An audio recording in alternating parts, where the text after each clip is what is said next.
do that now. Okay. So anything I missed, we can go back over. I heard about the good press coverage in Cologne, and then I dropped.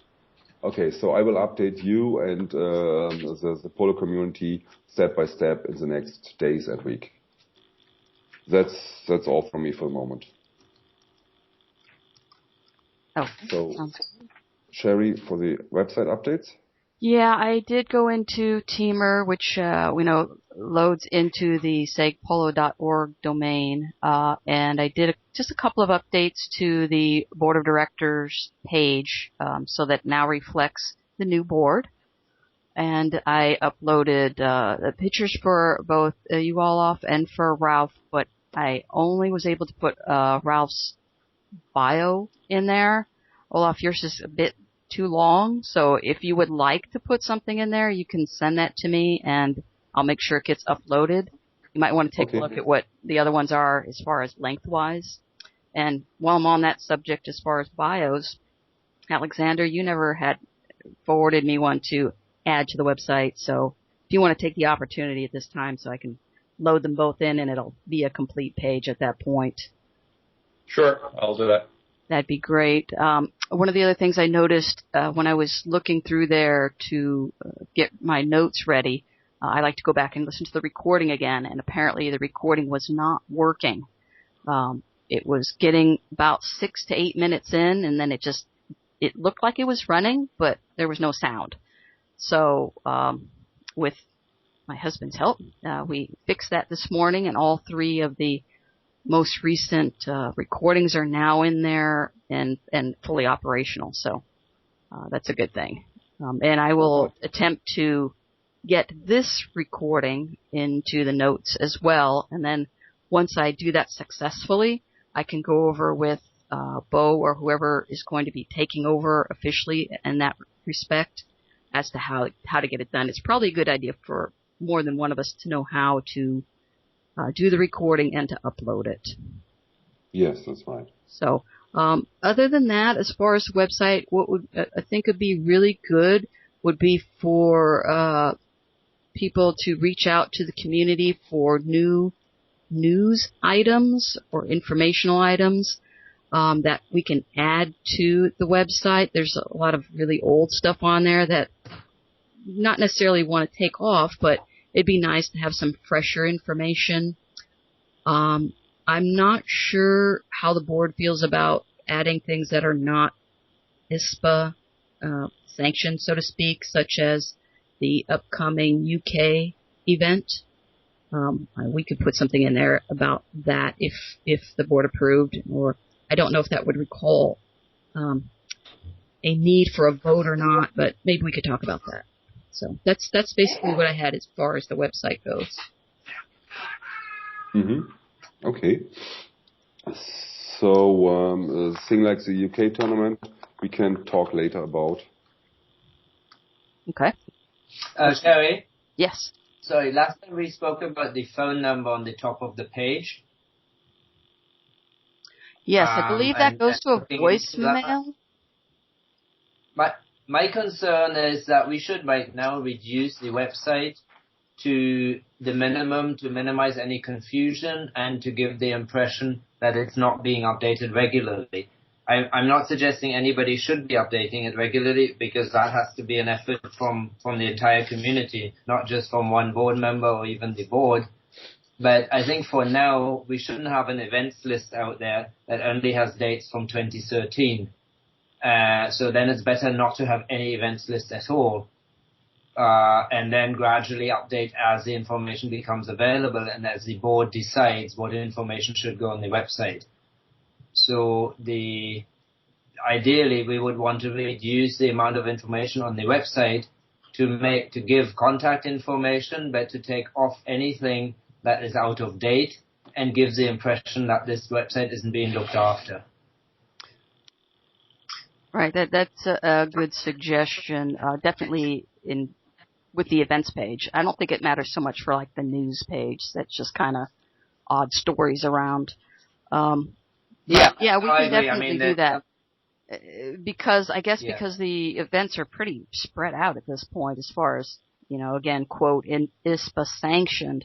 There wasn't a lot to put in there, but when we speak at the next meeting about what other types of information we want to put in there, including non-sanctioned events, etc., then perhaps we can open that back up. I have made the commitment. I will. I have looked at. I've corrected a few spelling mistakes and things just to familiarize myself with how to edit the website. Sure. And since I'll be traveling from Thursday for at least 2 weeks, and I have visitors and my mum here right now. So when I get back in March, hopefully I'll have some more time, and then leading up to, I'll be going to the UK tournament also. So I can take on some of that responsibility. But if in the meantime, from your end, you could look through and see anything that is really grossly out of date, and likewise with the contact number to just discuss whether we can just reduce that to an email, because I don't know if the voicemail is being monitored or, how that's being dealt with. Yeah, I would need to, I can check with Rob to see exactly how that, does that lead into his normal voicemail, or where does that really go? Because I'm not sure, but if it's not being monitored, definitely we want to remove it. I guess the question I would have is, what do we want to put in its place as far as contact information? Because I can do that. I just need to know what needs to be done. Works. I mean, the email goes to chairman now, so that seems to be working fine. I just clicked on it. So the email link, I think that's all we need at this point. Where's the email link? Top right-hand side. Email us. Oh, okay, yeah. Email us, yeah. Okay, so if you click on that, it goes to chairman and somebody could send a test message, and then Olaf can confirm that he's actually receiving it. I got one today, so it's working. Okay. It's forwarded to me. Okay, so it's more... I'm sorry, it's more of a question right now is, where does that voicemail go? Is it being monitored? If not, we should delete it for now. Yeah. Well, maybe we can have a vote on it, or Olaf can make a decision. Certainly.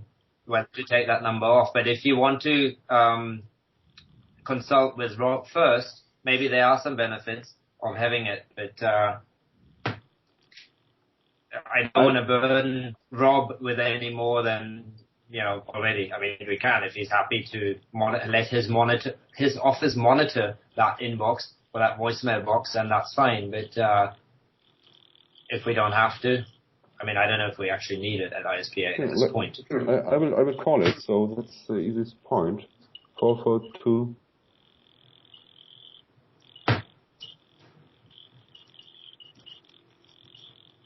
And see who's there. Oh, no, sorry, I had to call Istvan, yeah. Okay, I will do that later. As I remember, this Rob told us that this goes to a voicemail, and I think it's connected with an email to the chairman. Could it be? And so you can look after the voicemail over Timur. I think that was the thing Rob told us. Okay, wait a second.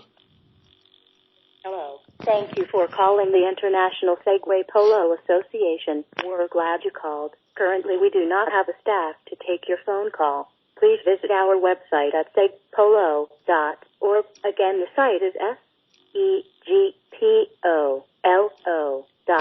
segpolo.org. You will likely find the information you're looking for. If you cannot find the information on our website, there is a contact form you can fill out, and someone will get back to you as soon as possible. Thank you for calling the International Segway Polo Association. Goodbye. Okay, not too bad. Interesting. Interesting, yeah. So. Sorry, I should check that maybe before I complained. Huh? Sounds good. Yeah, it's not too bad. So it looks like we're all busy. Yeah, but if we have only the email, I think it's totally fine. So if people try to call for several times and there's always the same voice there saying we have no staff for the moment, it don't sounds really good. So if they're an email, it's fine to contact, in my opinion. Right. So I guess we just have to make a decision if we want to leave that there, replace it with something else, or just take it off until we decide what to do. I would like to make it invisible. We don't need to cancel it totally. That's my opinion. So, more opinions? Other suggestions? Since it just points right back to the same thing, I would have to agree. I mean, it just points you back to the website where you just got the phone number from. Yeah. Correct. So let's take it off the website and talk to Rob and see if he can disable it if there's a cost, either to him, even if he absorbs it. But I can't foresee an immediate need in the next few years that we will have full-time staff where somebody needs to be answering the phone. That's right. No, it's then, I mean, I would suggest if we do need something, it's better to have, I mean, you can have a Skype in number pretty cheap, which is either directed to a voicemail, which can be then which you get message when you're logging into Skype, and it could be a round robin so that 2-3 people get notification if there's a message in that phone box. Is that something that you know how to set up, Alexander? Yeah. Okay. But it's an option going forward, and then that's something that can be transferred from one board to another. Yes, it is. It's basically what I could do if you put it up for an action item, Sherry, I could investigate and give a proposal for the next board meeting, what the cost would be for such a Skype in number and how it works. And we can take a decision if it's something that we want to go forward with or not. One thing for me. So, for example, I call this number and say on the voicemail, hello. So that means nothing. So most times you cannot understand who is calling. They don't give their real number because they give only their number from the country they are calling. You don't know from which country they are. So they most times want to have a call back. Who's paying for that? So if you don't have this number, there's no cost. I don't know about the Skype things, Skype numbers, but someone has to pay for it. And if I call people back in Singapore, it costs 50 euros, 100 euros. No, but I would suggest that if you have we should then say that ISPA has an ISPA Skype account. Yeah. With the ISPA Skype account, it doesn't cost 50 cents per minute to call to Singapore. It's pretty cheap. Okay. And if people leave a gibberish message, it's like any ordinary phone box. If somebody leaves me a gibberish message on my mobile phone, which I can't hear them, which number it is, well, I can't call back. Yeah, but people are waiting because they think they did everything right. So yeah, but I mean, unfortunately, if you're not able to say, hi, my name is Alexander, you can reach me on the following number, and this is my interest why you should call me, then I'm sorry, I'm not calling back. Yeah, normal, that's right. So if we don't have that, if you have only the email address, and if someone from maybe Scandinavia is sending me an email, I would forward it to you or answer the email and can call him back. Or so we can do phone calls from the ISPA number, but people are waiting for the call back. And this is what I really don't like. Yeah, no, true. I mean, that's another thing. That's why I said I could make it as a suggestion because again, if we can't handle it, we shouldn't have a phone number. Yeah. Then we should just say all communication. It sounds like we don't need a phone number for now. Full stop. Yeah. I mean, when we feel we need one, then Skype could be an option. But I'm not sure, Alexander, it's worth your time investigating right now and making a proposal. It sounds like Olaf. Yeah, I agree. But if the ISPA, if the board of directors has maybe one Skype number, I don't know how that works. If we have one Skype number, we all 5 can use. If we have to call to someone, that would be a good thing. Yeah, no, that's a separate thing. I mean, this is a good idea. But a good separately, idea. So that if we're doing marketing calls or getting back to sponsors or actually making cold calling, or Olaf or somebody calling other teams that have expressed an interest on the Facebook page or something, and there's an expense, in the past, I think the board members have absorbed that through their own Skype expenses. But the question is whether we could very easily put $10 or $20 on a Skype account and set one up and share the password for everyone. Yeah, that's what I mean. Yeah. And then that could eventually be expanded to include the voicemail and the Skype number. What do you call it? It's Skype in number. So basically, you can Skype have to that account. You can then add a, let's say, a US-based number, a European-based number. Yeah. Can you investigate that, Alexander? Yeah, it's not a big deal for me. I can make I make a little bit of inquiry, and I'll do it from two perspectives. A, that we have a joint Skype out account for the ISBA board of directors, and then that we also can add in the future a phone-in number on that. And everyone from the board of directors have access on this number. Yeah. Okay, that's good. It would be a new login instead of you logging in as Alexander Van Riesen. But I'll check it out how it works. Okay. So, as I remember, I need to say we motion that. What we'll do is we're going to go ahead and have Alexander take a look at the information and present it at our next meeting. And at that point, we can either call for a vote, which is an action item, or we could put it forward to the next meeting if we want to think about it for any reason. Okay. Thank you. So, Sherry, let me ask you, my confusion with my emails was, I thought the action items were like the to-do list after the meeting. Yeah, it seems like it, and I was very confused about that in the past as well, but apparently the action items are only items that the board is going to vote on. Okay, so can we have a section in the minutes where we recap the tasks that every member has assumed during that meeting and will report on for the next meeting or will resolve between one meeting and the next? Yeah, that would be listed down in the informational items, much like the agenda for today, where we have the 3 items on there that we're going to address. Okay. But there's no specific, so-and-so, Van Riesen to get back by the next meeting with the Skype proposal. Whatever, Luther to get back with the, obtaining the passwords and the financial accounts, and Funke to get back with, some other update or from Segway Inc. or that kind of stuff. We don't normally have that in the minutes. It's in the minutes. It will be just kind of the written minutes is just a summary, basically. Obviously, if you want full detail, you listen to the audio recording.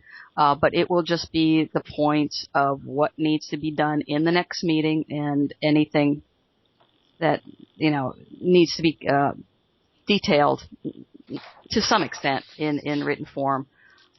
So basically, all of that's going to go under informational items, and that's where it should be. In the text that has the block of the financials should have mentioned the fact that there was, as you say, action item, but we're not going to use that term for I don't know who was going to work on it.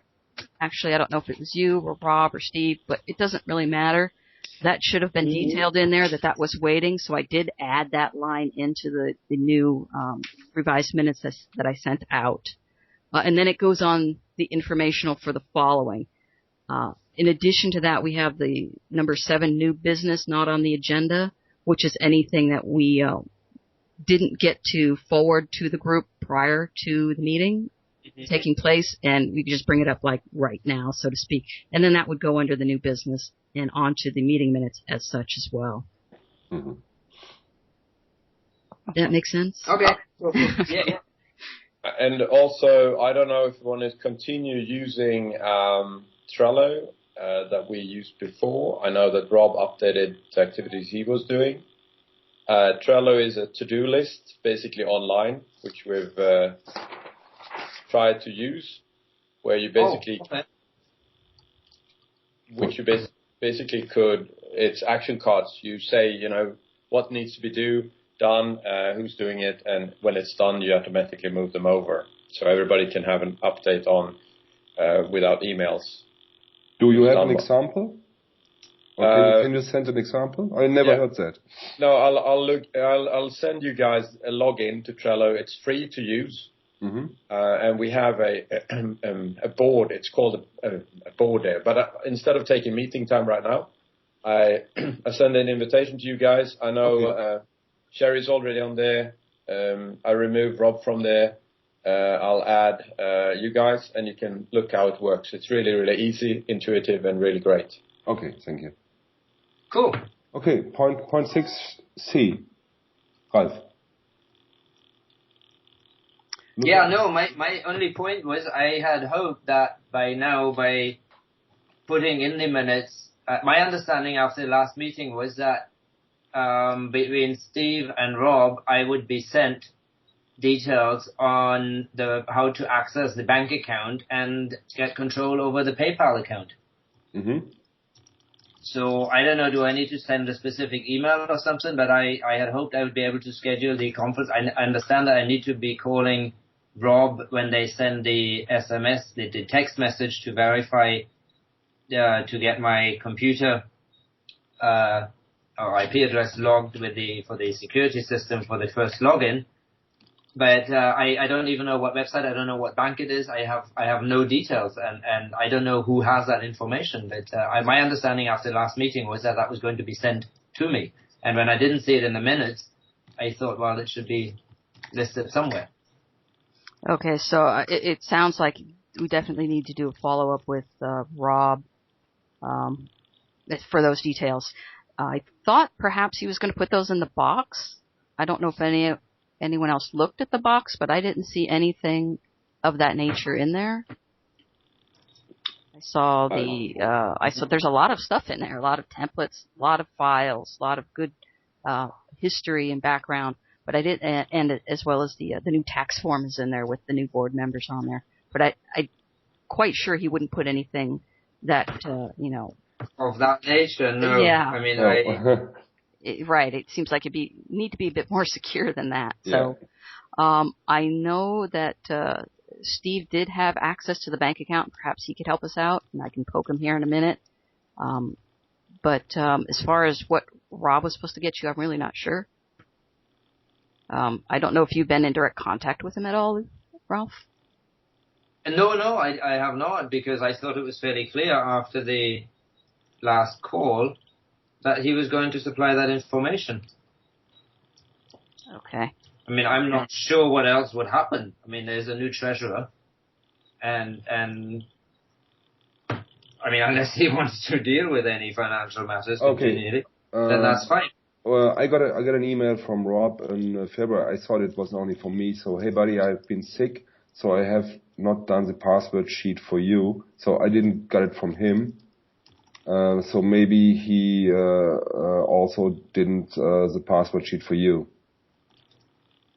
Oh, I did not get the email. Okay. I thought it was only for me because I'm even waiting for passwords.